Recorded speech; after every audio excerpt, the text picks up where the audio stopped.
Welcome to Transparent Conversations, Elevated Exchanges. It's Friday night, so it must be See, Friday see Night there? Live on That's the YouTube. wrong one. I'm sorry. One more time. I'm gonna get it right Welcome one to day. Transparent I'm Conversations, gonna leave that in. Elevated Exchanges. We don't It do any is editing Wednesday here. night, so it must be a recap show live on YouTube. Okay. Welcome to Transparent Conversations, Elevated Exchanges. Your boy Calvin or CPJR, if you know me, or CPJR 300 if you feel me.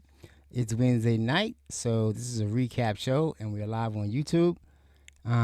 We aren't. Oh, I'm sorry. This is episode number 6.41. That's episode 6, 41 days. If you know, you know. And if you want to know, just ask me. We're on Elevate tonight, so let's get to it. Um, welcome back. As usual, I always want to dedicate these shows to Kilmar Armando Abreu Garcia.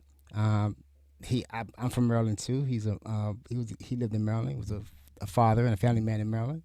14 years. We all know the story now. We're gonna keep the whole thing is like all the guys down there in El Salvador probably need to be brought back due to the fact that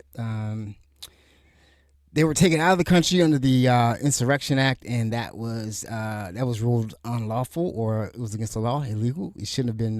There was no incursion. There was no planned invasion by Venezuela. They didn't send the gang. I forget the name of the gang, but they didn't send the gang here. So I guess we're trying to do the right thing, guys. I don't know. We're here today. That I'm gonna go into a little politics. So we're trying to do the right thing. We hear that a lot of guys they want to send people to Libya.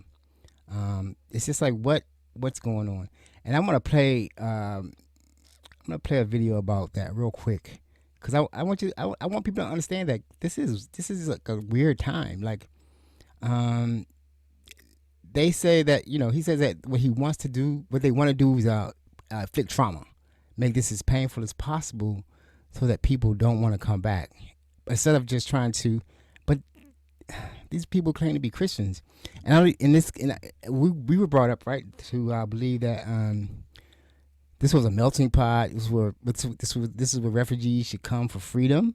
Um, I know that a lot of people came here illegally, but I think that the proper way to deal with that will be to see why they're coming here. You know what I'm saying? This is people on our southern border, right? Why not just reach out to them and see what's going on, see if we can help them? I know some of our policies definitely have probably kept those countries very poor. So why would we want to have uh, countries on our southern border not as prosperous as we are, as prosperous as Canada is? So that's just to reach out to them and see what's going on, instead of treating them like they're coming here to. They don't even say steal jobs anymore. Like to get welfare and to get welfare, or to get healthcare. Well, healthcare checks. I don't know what they're talking about, because those people work hard. They work very hard. The ones I know. I don't know. I don't know if there were anybody who was illegal or not. Just I've worked with contractors and things like that for some work. I think my father does general contracting, and when Kimberly redid her condo, he had a guy. He has a little crew over there, and they did a good job. They did a good job. So I don't understand why we wouldn't just try to, um, you know, bring as many of those people into the country. A pathway to citizenship. And if someone's bad, of course you want to deport them, but you don't want to send them to prison forever in another country, right? I didn't know that crossing the border illegally was a life sentence in a country that's known to have a really rough prison. Anyway, so let me not go on that. Just keep those guys in your prayers, and we have to just keep plugging along with this current situation. Okay, so how's everyone? I'm great tonight. I'm not doing bad at all. Um, I'm gonna go ahead and go to the check-in. Wait a minute. Hold on. Hold on. Okay, yeah, all right. So let me do this right quick.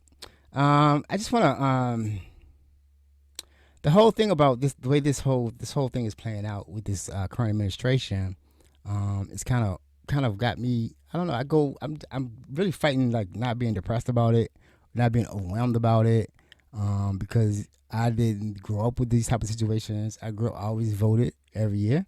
I did not believe that. I was when I started voting. David Duke, he was the Grand Wizard of some other KKK. He ran for president. No way he didn't get close to it. But these guys will act just like that though. White supremacists. It's just like they want to say everything is bad about DEI. I don't understand. I don't know what that means. Like, why is that a bad thing? To have diversity, equity, and inclusion. I don't know why that's bad. Other than you want everybody to be white and a male. I'm not a white male, so I don't really understand what that's about. Why would you be mad at everyone else getting a job, doing well on the job, and then you don't? But then you think that you're the only one that can do the job. But this country is very prosperous. Obviously, it's prosperous because of everybody's pitching in, doing this, doing the work and doing the work and getting us to the point where we are. So it's just very strange to me. As far as my check-in goes, I'm doing well. Like I said, 41 days. Still on the grind, doing my thing. I'm still actually in limbo with the government for my position. It's just a matter of time, I guess. I don't know. I'm just gonna let that. I'm gonna let that go into the hands of the universe, and just it'll work out when it's supposed to work out. I can't make the plans I want to make, but no, I can. I can make the plans, but I don't know when I can start, and like I'm gonna miss certain dates. So I'm just gonna let that go, and trust the universe on that. I'm sure everything will work out as it's supposed to. So what I want to do right now, though, tonight we're going to talk. Tonight I'm going to wrap up ethical non-monogamy. I started talking about it last week, but I want to stop right now, and I'm going to play this video. It kind of resonates with me, and I think that if we could get more people to actually think like this, we may be in a better situation. Right It's there. not important that you become a good fighter in this world. And it's not important that you become a good spiritual guide in this world. It's important that you find a way to live a pleasant life and, in the best case, support other people that they also find the same. This is what it's about. No matter in which form you put it and which from cultural background you put it. The main idea is, if you don't find this way of reducing the suffering of your surrounding, your suffering won't stop. I want you. He said your suffering won't stop. Like, that's what I think about when I think about religion and spirituality. Like, I don't like what we see in the Christian nationalism and all this kind of stuff. I think that we have people looking out and seeing what they need to fix. We're not really fixing themselves. Like, you don't have, like, I don't see a lot of people with peace on that side. When I see those people sitting around at the in the White House and they're around the president and they're just giving his advice and praises on him, I don't really see them having peace. And then when I see them go into the front of Congress, I don't see the peace. When I see Fox News, I don't see the peace. I don't see the peace because if you're a peaceful person, if you're trying to live the best life you can, and you're working on yourself, I think in the Bible it's like work on your own soul salvation, something like that. There's some good scriptures in the Bible too. But basically, if you turn your vision or your eyes onto yourself and look within yourself and just try to be a better person and try to live a pleasant life, like he's saying, you're not gonna be as mean. You're not gonna go around calling people, little 5-year-olds, the N-word in a park. You know what I'm saying? That's just like you're looking outward. Things are not going well in your life, and then you look outward and say, that's the problem, that's the problem, that's the problem, without ever pointing at yourself. And this is me talking to myself. Like, I was the problem. You know what I mean? I never took the time to actually just, I kind of knew I was the problem, but I didn't care about it, or I didn't think I could fix it, or I thought I would fix it later, right? But that's what I'm trying to do today. Like, work on my own problems, work on myself, look at me, going through this time right now. I know how I got here and what I'm doing here, so it's gonna take me to change. What's that? What? Change I must or die. It's gonna take me changing in order to get myself together, not anyone else. So I appreciate that today, and I think that if we could get more people to do that, we'd be in much better shape. If you can take a moment to like, share, and subscribe to help. I don't know the demographics of the people that may want to watch this. Maybe someone in recovery who's trying to figure out a way. Like I said, the meetings didn't work for me. The meetings didn't work for me, and rehab didn't work for me. Now, in a few weeks or years, if you don't see me here, you know what happened. This didn't work for me either. So right now, it's working for me right now. Okay, so basically, if you think it could help someone else, please like and share it. So I want to, that's it for the check-in. I'm good. Like I said, I'm good. I'm basically, sticking to what I need to do, making sure I'm here every night. I think. Well, I will say this though. I don't know. I think it was like Monday. It's like Wednesday, right? Monday or Tuesday. I'm like, if I don't get back on my job soon, which is already set in place, I feel like I'm not gonna have anything to say or anything to do with this podcast anymore. Because I have so many other plans to make this podcast click and exciting that I just can't do it right now. But then I'm like, so I take a break just because I can't do something. I'm like, yeah, just keep doing it. Just keep doing it. So I take my days, I plan things out, and I'm still on it. Let me ask you one question. Does anybody watch Andor? If so, please hit me up. I want to discuss, what Andor is, Star Wars. I'm a big sci-fi fan. This is this shirt is a Doctor Who shirt. I'm a big Doctor Who fan. Just a big geek all around. So if anybody's watching Andor and want to talk about it, I'm glad to talk about it. All right, so this week we're gonna go into the recap. So last week we talked about ethical non-monogamy, right? And I showed you guys. I showed a little. I showed this diagram or this little this picture. It's representation of ethical non-monogamy, basically the umbrella, and then you have all the different ones underneath. This is a very simplified. It's a very, very, very simplified diagram, but I think I want to keep it simple. Now, if I was really talking with some really people on ethical non-monogamy, this would be the diagram we would be using. So this basically shows like anywhere from monogamy to, you see cheating in there, and the 180-mile rule. Just a lot of different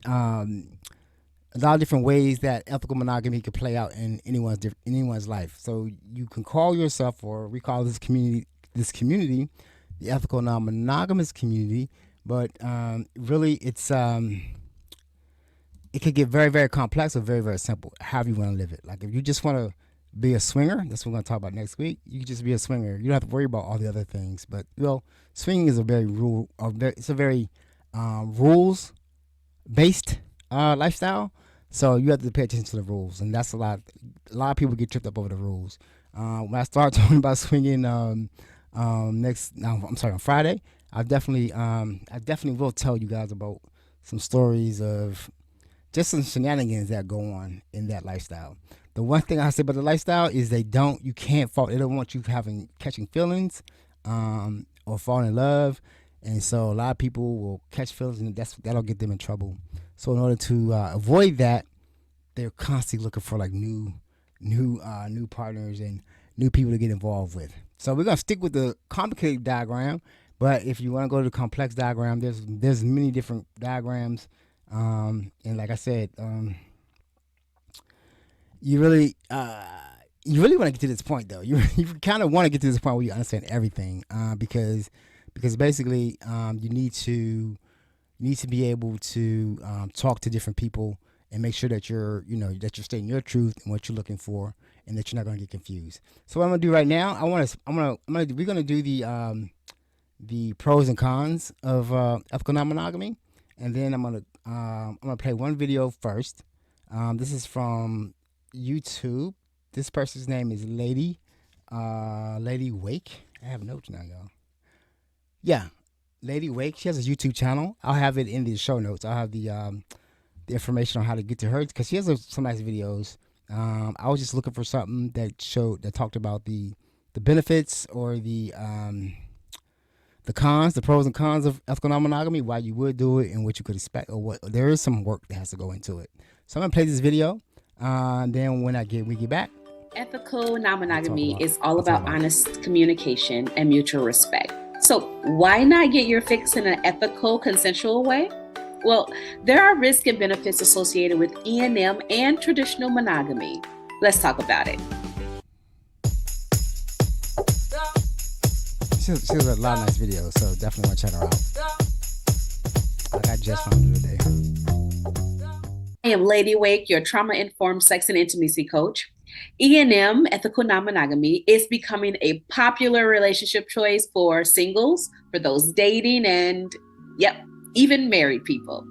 Ethical non-monogamy is the practice of being involved in more than one romantic relationship at a time with the full knowledge and consent of everyone involved. It can provide an exciting, fulfilling way to expand your love life while playing it safe. It's all about honest communication and mutual respect. And of course, when it comes to E&M, there are some definite upsides. So with E&M, you get the opportunity to experience different types of relationships and expand your horizons. It can also help create a more understanding and compassionate relationship with your partner as you both explore different options that work for you. Now, options are too many to list, really. Like, there's so many options in ethical non-monogamy, whether you're literally just in an open relationship or open marriage, or you are in some form of polyamory, or just kind of what they call monogamish, where you are maybe just a couple swinging. Like, there's so many different forms. And my favorite probably is the fact that you can literally make up whatever type of relationship you want to have and have that relationship. Like forget the past, forget the old standards, forget the ideals of the old, and do what you actually want to do for real, what makes you feel good. Now, let's not get it twisted. E&M is not without its risks. Ethical non-monogamy requires an open dialogue between partners to ensure that everybody's needs are being met. So this can be difficult to maintain in certain situations and with multiple people. So it has the potential to create feelings of insecurity and jealousy, which can also be very difficult to manage in a relationship. Now, traditional monogamy, on the other hand, has its own sets of benefits. Monogamy allows you to have a deeper connection with one partner and can create more stability in your relationship if you don't like to share. So you have to know who you are. If you are the type of person who wants that one person and want that one person to want you, and that's what makes you fulfilled and makes you feel understood and is actually meeting your needs, then this monogamy setup is perfect for you, and you should be proud of that. Now, this setup can also provide an opportunity for a deeper emotional connection with your partner. And that, my friends, is something that most people are craving for within their relationships.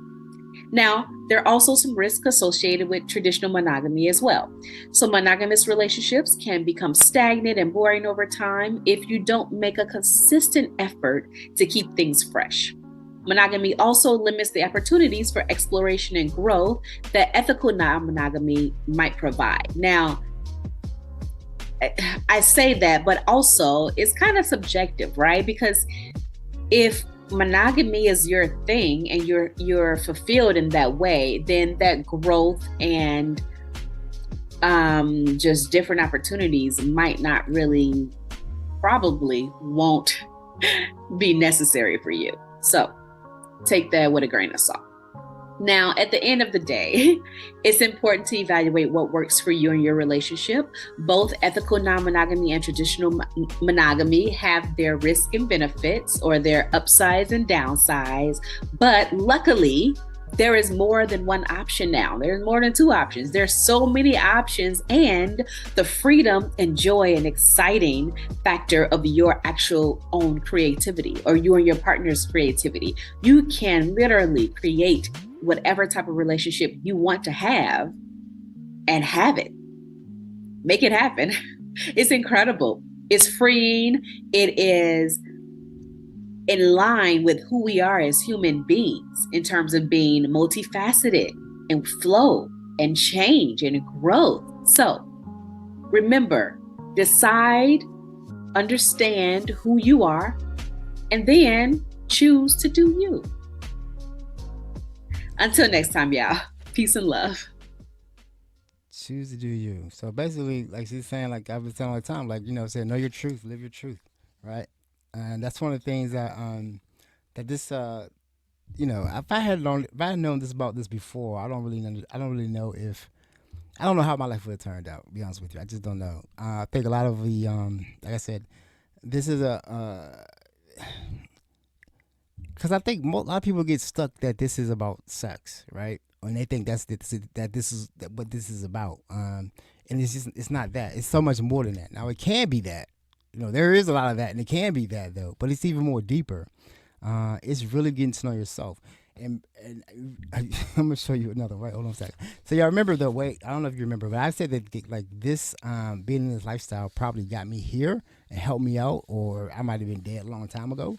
But just by the sheer number of relationships that I had, because I was unable to isolate and get sad because I just kept having so many relationships. And I wrote a paper, I wrote an essay. I write all the time. I wrote an essay like in 2017 after my big crash, after I had my breakup of somebody who I definitely thought I probably would have asked to marry me, but it didn't. I didn't. I still had issues, so I couldn't. So the end of like 2017, 2018, that first year, I was really down a lot, and I wrote this. I wrote this essay, round of apologies, but just take a look at it. In the essay, I said I had from 2013. 2013 is when I separated from my first wife, and from that time up to I guess 2018. That's 5 years, right? 2017. That's like 4 years. I had eight serious romantic relationships with various women. I've also been in many other varying relationships. So that's what I mean. Like all those relationships weren't all sexual. They were just relationships. They were going in some of them were good. Some of them were not good. And if I had known myself, a lot of relationships I would have never got into them. But it was like because I could, I just did, and and that's why I say round of apologies, because I definitely was not in the correct shape or in good shape to be in that many relationships. But then, I got trusted that's what I would needed. I don't know. It got me thinking. It got me finally to accept me for who I am, and then understand that whatever I'm doing at any given time, I need to be doing it for myself and not for someone else. You know what I mean? Like I could be in relationships, but I could be in relationships all day and all night long. But if I don't love myself first, then I really can't show love to anyone else. So that's my journey right now. Basically, to really show love to myself and just work on, the things I want to work on going forward. So I'm gonna talk about some pros and cons some more. That was a good video. I really appreciate that. I don't even know who she is. I think I'm gonna reach out to her and just say hello and thank you for the information. That was a very good video. She's a very good speaker. I'm not. I'm mumbling and bumbling over words every week, but I'm not gonna give it up. So I think the more I do it, hopefully the better I get at it. So I'm definitely taking notes before I didn't. So I'm gonna do the cons first, right? So I guess in traditional monogamy, right? We make an agreement with our partner or partners, because basically very few people are just straight monogamous. They're mostly serial monogamous. They have relationship after relationship after relationship, and each time they promise fidelity and exclusivity to your partner, right? So, but and then I guess you're not supposed to fall in love with anyone else, which is like, that's not possible. I think you probably will fall in love with anyone else, but I guess you do all kind of safeguards. I think like Mike Pence, the vice president, when he said he don't go to dinner with other women or go to lunch or anything else with another woman because he don't want to be tempted. Myself, but I'm like, but you are tempted though.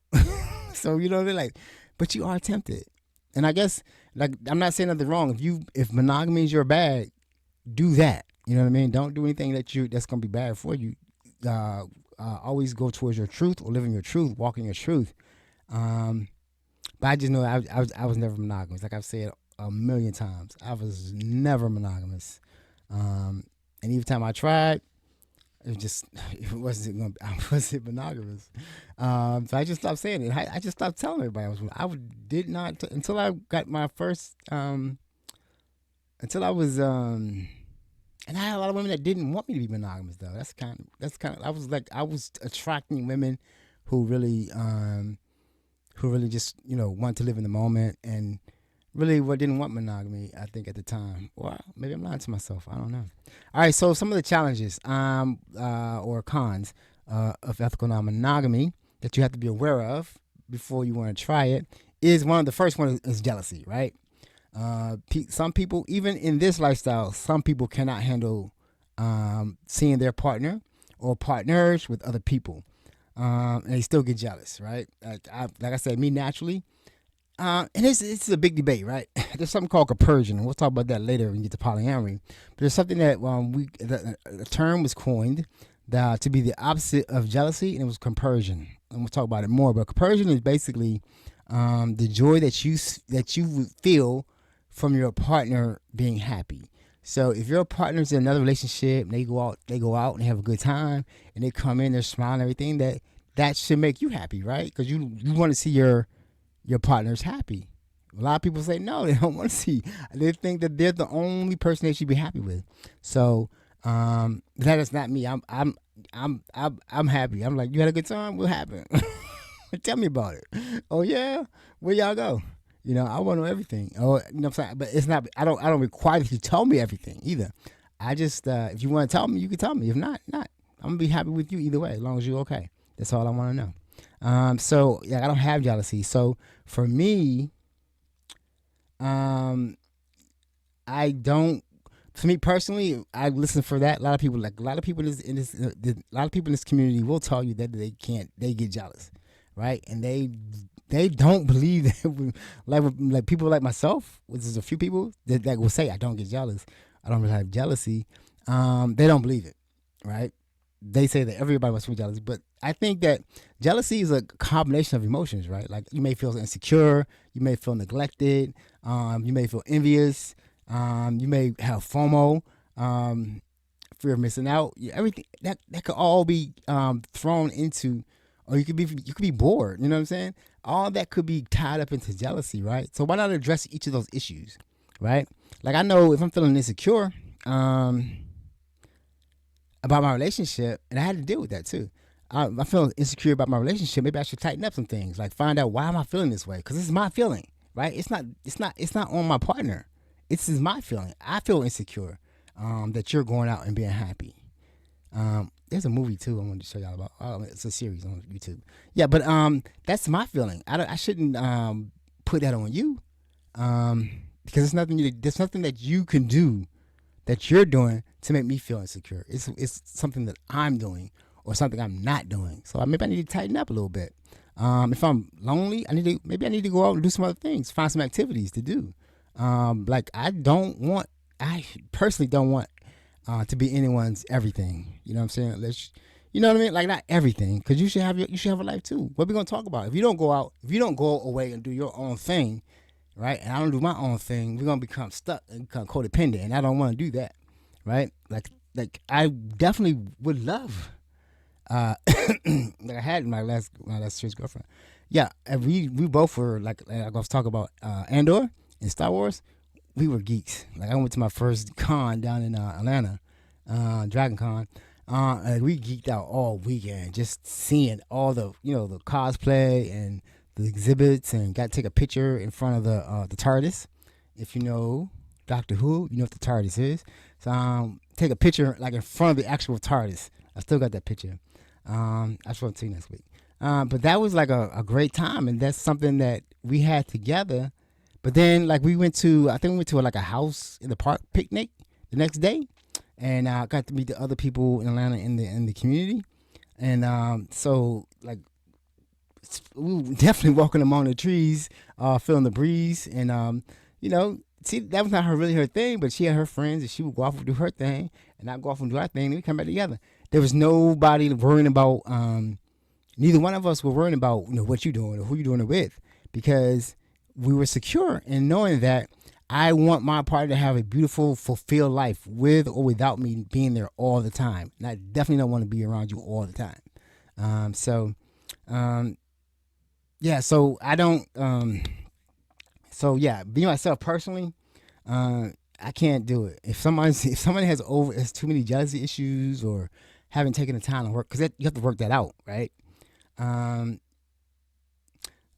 tell you one thing I had to do, right, for myself. So basically, Heidi, my ex-wife, she was very beautiful, very sought after. People loved her in the community, and definitely she didn't really go up that much. So everything we did like together. But if she did happen to have gone out with somebody, right? Like I think she did. And the first night I was like, I felt the way, about it. She was going out. To me, she was going out with her old boyfriend before me. So just to talk, I was like, I'm feeling away because this hadn't happened to me yet. You know what I'm saying? Everything we would normally do, we'd be together. So I was just feeling, but I'm like, you know what? Here's the thing. I wasn't the first person she had sex with, and I not the last person she had sex with. She's married again now. So I'm like, why am I worried about if such and such happened? Being insecure, like he could sweep her off her feet. I'm like, nah, I'm pretty sure that she's a grown woman and she's doing what she want to do. And I'm sure that, what I'm saying, she's enjoyed things before with me and without me right there. So what am I worried about? So I had to work through that. And then another thing was, what's everybody going to say if your woman is out with other men? I'm like, I don't own this woman, right? She chooses to be here. That's an honor, right? She honors me with her presence every day, every night. She chooses to love me. We always say that. Every day I get it. Every day I have the chance to get up and choose to love you every single day. We have a commitment, and a lot of people are in these marriages, but they don't have love. And definitely that this relationship showed me how to choose love every day, and then bask in someone choosing me every day, right? Yeah, it took me a long time to learn that. I'm learning it now that, if I would have been healthy and good, it would have been different, but this is where I'm supposed to be. So another thing you have is logical. Another con is logical and practical challenges. Basically, time, right? You can save up money, but you can't save up time. You can't get time back. So you're in a relationship, you work in a relationship, maybe you have kids, other obligations, whatever going on, business. You got a business on the side. That's what I had. Business, I had Heidi, business, job. So I was busy all the time. And then squeezing in going out with other people, it's a lot because you only got so much time. 24 hours in every day. Everybody has the same 24 hours. So if you're putting in, if you're burning the candle at two ends, you have to learn how to really manage that time well. You know what I'm saying? And then learn how to, when you're with someone else or with your partner, that you're not on the hitting the text messages with the other partner. You gotta let them know this is my time I spend with this person, and then even have them understand that when I go, I'm gonna be gone. I'm not gonna be reachable. Of course, if you can reach me if it's a problem, I definitely, I'll give you the other number. Try to get to me if there's an emergency to get back. But yeah, I gotta, and I'm gonna allow you to have the time too. You know what I'm saying? Because it's very important that we do that for each other because there's only so much time. And then you have things like, holidays. Who you spend Valentine's Day with, Christmas with, all those kind of things. So that's about, there's some challenges you have to overcome. And then another con, something else to look over. Oh, I'm sorry. Resource allocation, money. Like, what I'm saying? Like, there's a joke about, there was a joke or some people talk about polyamory really just for rich people or people with off. Because you have to date. If you date more than one person, it's expensive. And then the way I don't do cheap dates.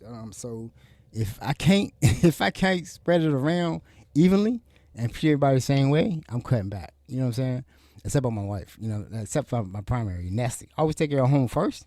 That could be more than one person. I'm just like, now home has to come first, and then if I'm going to pursue something else to the level that I normally would pursue it, then I have to make more money.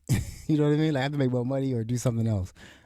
So you have to think about those things. Logistics and the logistical and practical challenges. So basically, money, time, money, time, and you have to make more money, or you can't get more time though, right? You have to think about those things. And then you have societal and the external challenges. Basically, the stigma. There's a stigma, right? Everybody thinks that we're cheating. You know what I'm saying? We're cheating. We can't commitment. We just, all we want to have is more sex. All this kind of thing. But it's just to us. No, it's not just that. It is our life, and that's why we ask everybody that can live it out loud to normalize it. It's always been here. I don't know if you remember from the Esther Perel video. If you go back, it's sitting in my last Friday. She said that people are basically negotiating monogamy in their head every day. Am I going to cheat or not? Because that's your decision. You're choosing to be with this person, be monogamous with this person, and then when you cheat, you chose to cheat. You chose no longer to be monogamous to one person or be exclusive. So that's a debate that's going on in everyone's head all the time. And some people just do what they want to do without thinking about the other person. I think we just choose to. The reason we call it ethical non-monogamy, right? There's no cheating because we have an agreement. Our agreements. I'm gonna do my agreement next week though. Because we're talking about swing. Our first agreement. Our agreement lasted one day. Then we just threw it away. We good. So you're definitely gonna get, like I was saying, worried about your fellas, your people at work, everybody. Your wife was out with somebody else last night. And you're like, I know. I know. What are you telling me for? Did you talk to him? You say, hey, who was you? You know him? Yeah, he's a good guy. You know what I'm saying? But then they think that maybe we're a cuckold. You know what I'm saying? A cuckold.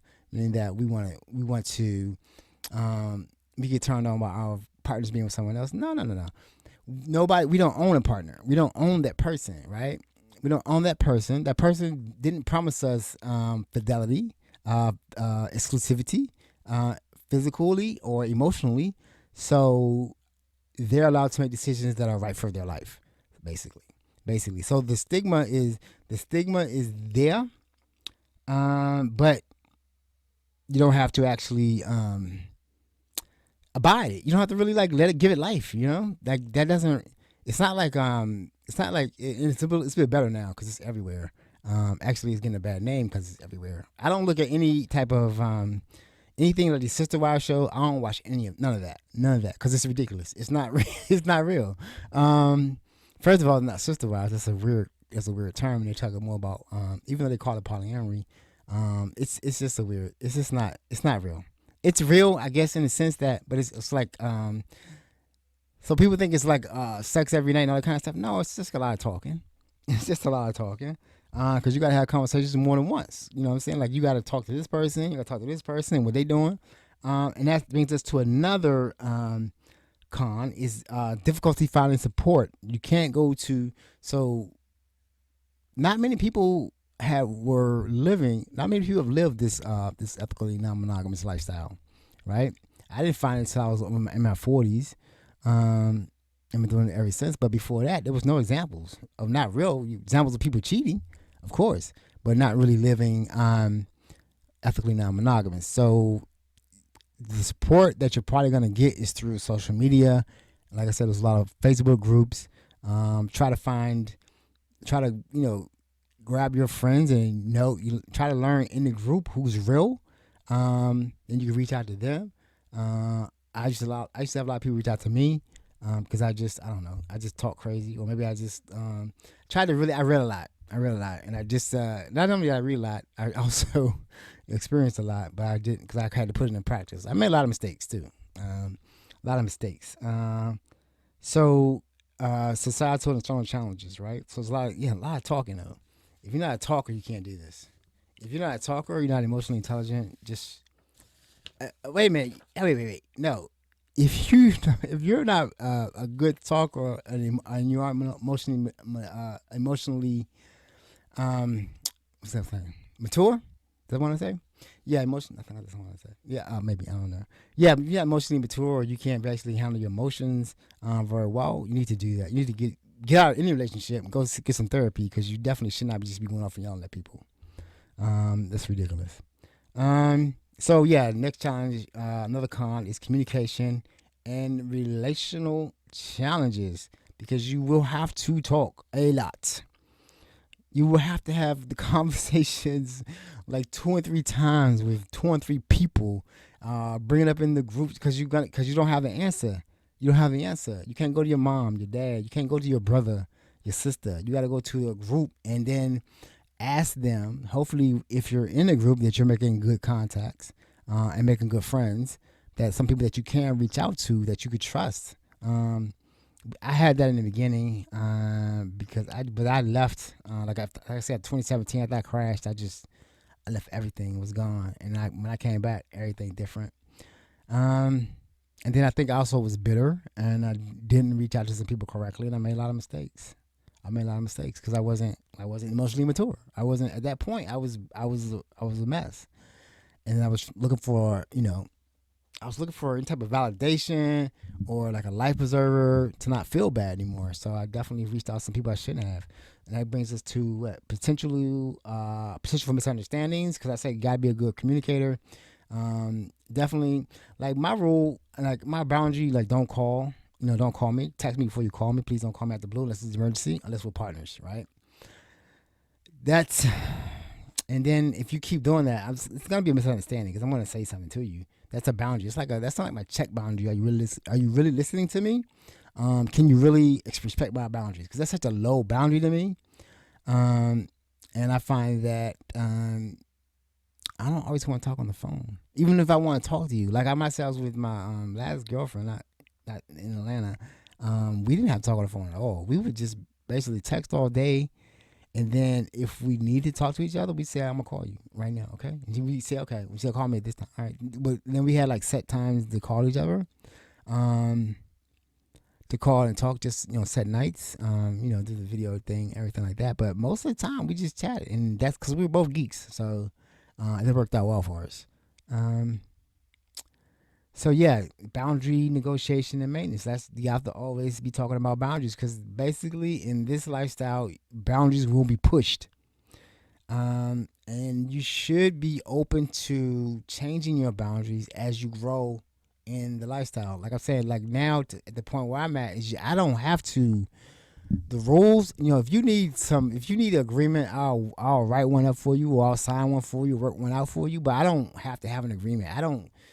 I trust you as an adult and definitely somebody who I fell in love with and who I have in my life. I already know you're very intelligent. I know you're emotionally mature.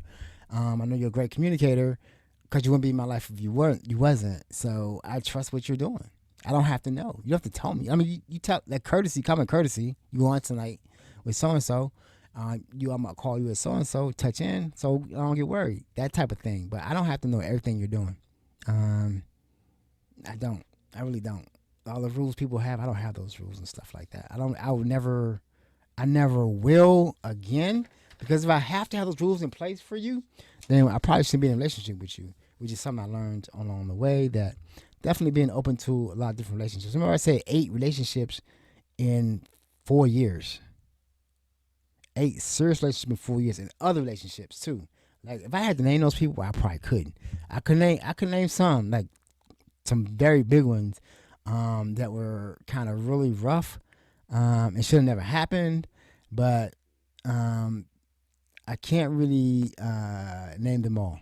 Like I said, I stumbled upon that when I was going through cleaning up my files and stuff like that. I forgot I wrote that, and I definitely forgot. I remember a round of apologies. I remember that, right? Because I had to write after that breakup in 2017. I had to just write to get stuff off of me. And just try to come back because I was gone. I really was not in a good place. So let's go do some pros right quickly. The pros are always better. I like to end on the pros. So the first pro would be, or first good thing about it, increased fulfillment and happiness. So yeah, yes. So I don't want to be someone's everything, and you probably can't be someone's everything. I know that people with monogamy do this. That's fine, but I know for myself and relationships that I have too many different diverse interests to think that you could be the one. The closest one was even with Heidi. Closest one was Ayana, because she was a sci-fi geek.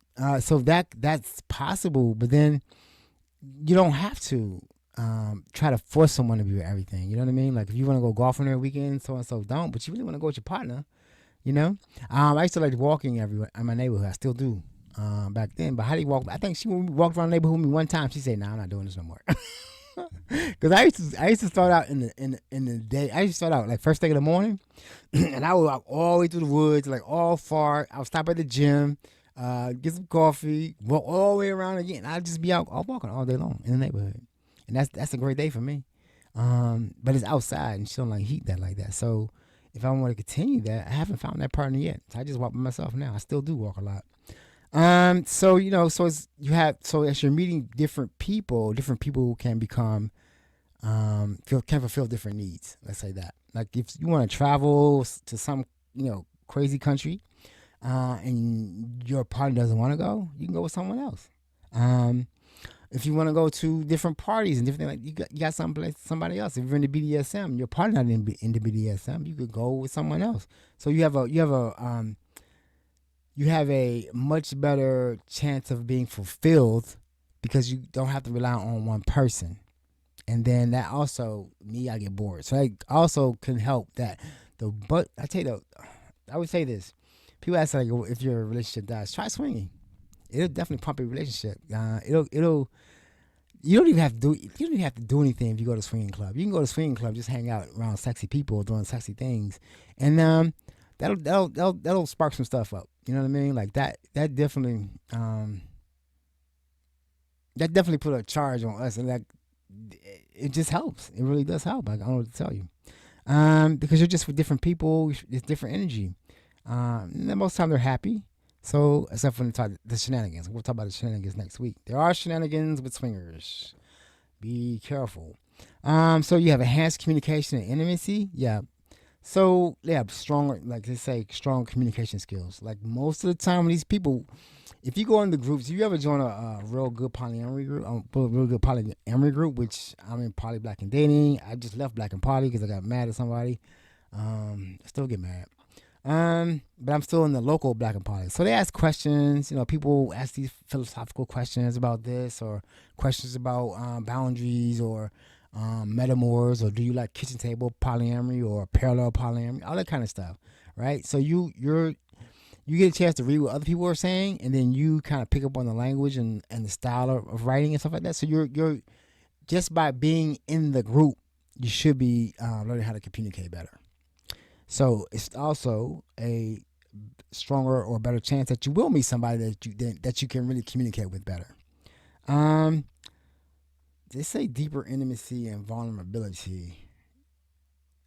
Well, yeah, I think that's true, right? Because when I said like my boundaries, we started out with an agreement, and after the first night we were another couple, it was gone.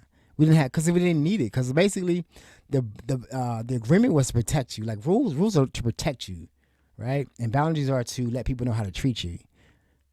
Something like that. I think that's right. So basically, when you get to the point where I don't need protection from you, you just live your life, right? My reaction to what you're doing should not be predicated on what you did. It should be how I react to it, right? So if I already know that I've told you and gave you freedom to be yourself, right? Because I know who you are and I trust you. That's it. That's all I need. And that's a deeper level of intimacy I think that we were talking about here. Because if I ever get to the point where I can't trust you, then this relationship has to end. There's no more. That's like, I'm not going through that. And actually I've learned to get better. I'm sorry. I've learned to get better at that as time goes on. I'm sorry. As time goes on, I'm definitely learning to get better at that. Like really, just like releasing everything and just letting you be you, because you're free. You're a human being. You're gonna live your life and you're gonna be happy, and I want you to be happy. You know, and if happy means that you have to leave me to be with somebody else, I understand. I understand because I don't want you to be unhappy, right? My life and my happiness is not predicated on you staying. My life and happiness is predicated or attributed to you being happy, right? I'm not gonna ever try to lasso somebody and have them be in my life when they don't want to be here. That's ridiculous. In my, I think that's ridiculous. I do. Increase increase self awareness, because you're always looking inside of you. Like I said, you're looking at your reactions to people because you don't have the rules. You don't have the rules of to protect yourself. So basically, people can be unpredictable. They can be unpredictable. So you will come up against new, like I said, these relationships will push boundaries, which is healthy. So yeah, that's good, right?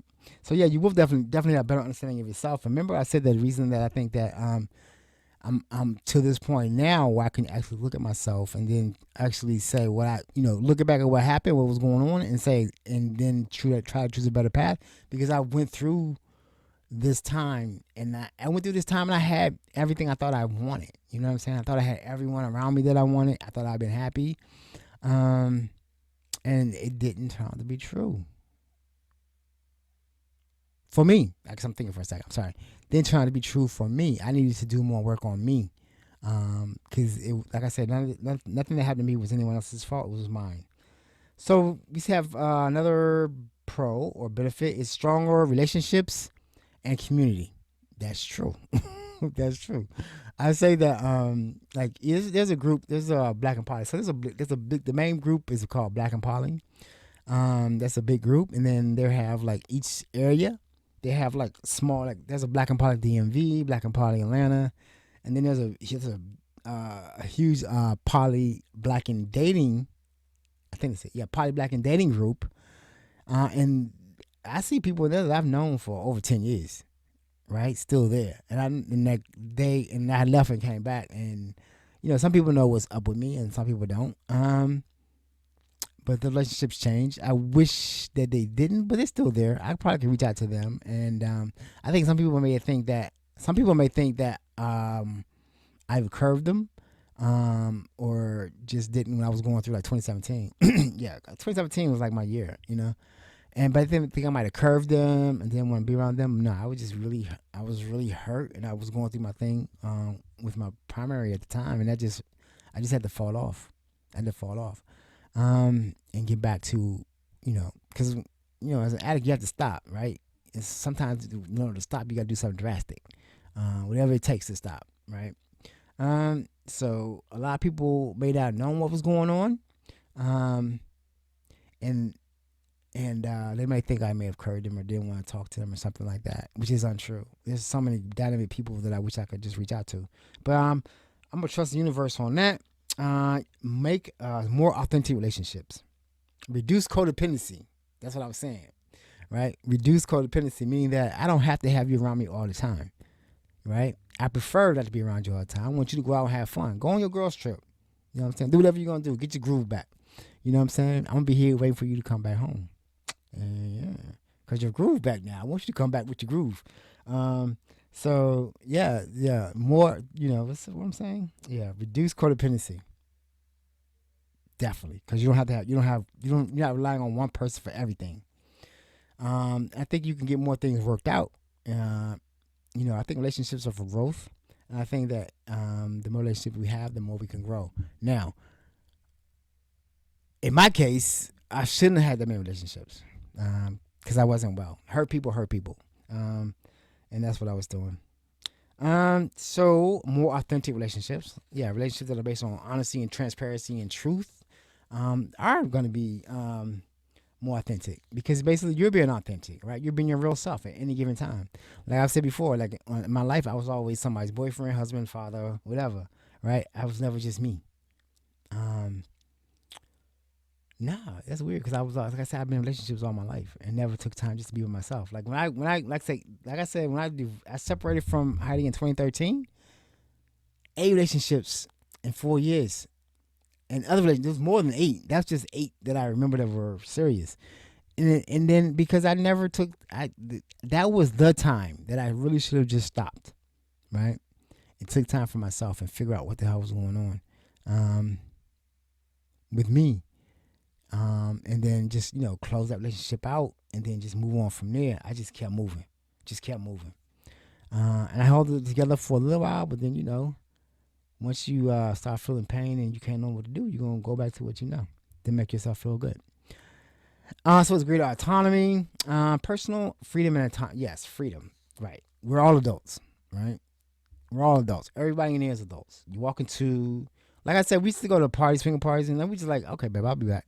You know what I'm saying? I'll be back. You be back. And you know what I'm saying? I'll come back with somebody else. You come back with somebody. You know what I'm saying? Like you're able to just trust your partner to do things with other people because you're going home together. Always do. Always do. And if I'm not, you know where I'm at. You can come over too. So I don't know that type of freedom. I don't think I would ever give that up. Because I've had it, and I'm like, why would I want to go back to worried about where you at, and you worried about where I'm at, and all this kind of stuff? Because I'm gonna tell you what I'm doing.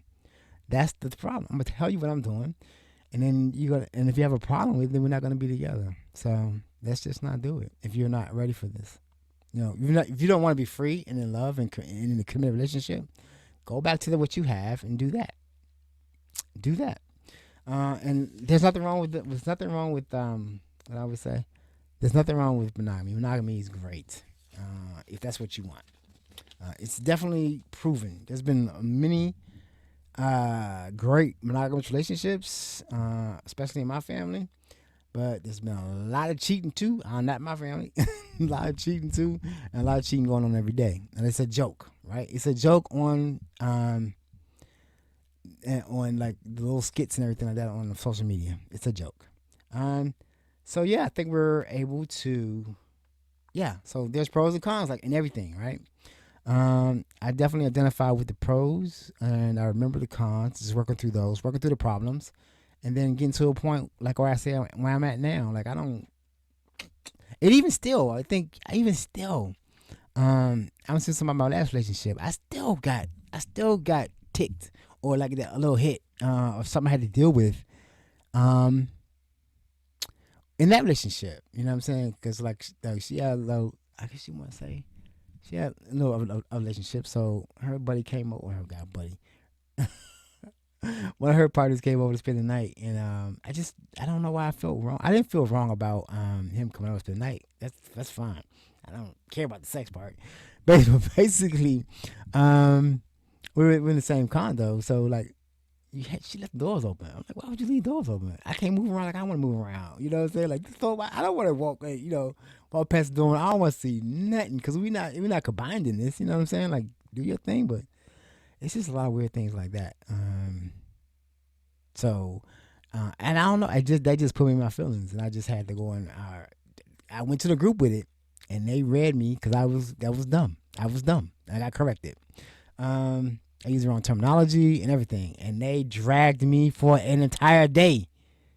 And I'm in it. I'm in the group. They know me. And some people say, I know. They had to look twice. This is Calvin writing this? I was going through it. But I wasn't going through it for the reason that they may have thought I was going through it. Because I didn't want to say that, why is this fucking door open, man? Why would you do that? Just a weird thing of living with people. Some people just don't have the same. We're not compatible. We're not compatible. Everybody's not compatible. You may fall in love, but you might not be compatible. That's impossible. That's possible. I think we're in a good spot. I think we did everything. I take notes now. I type this up. Trying to be professional, and not miss the points I wanted to hit. So I think we did hit everything. I'll have the links to the videos I play in the show notes. And next Friday, the conversation is going to be on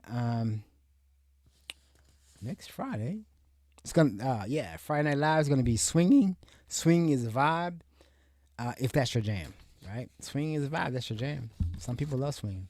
Not me, not so much. And I'll explain to you why.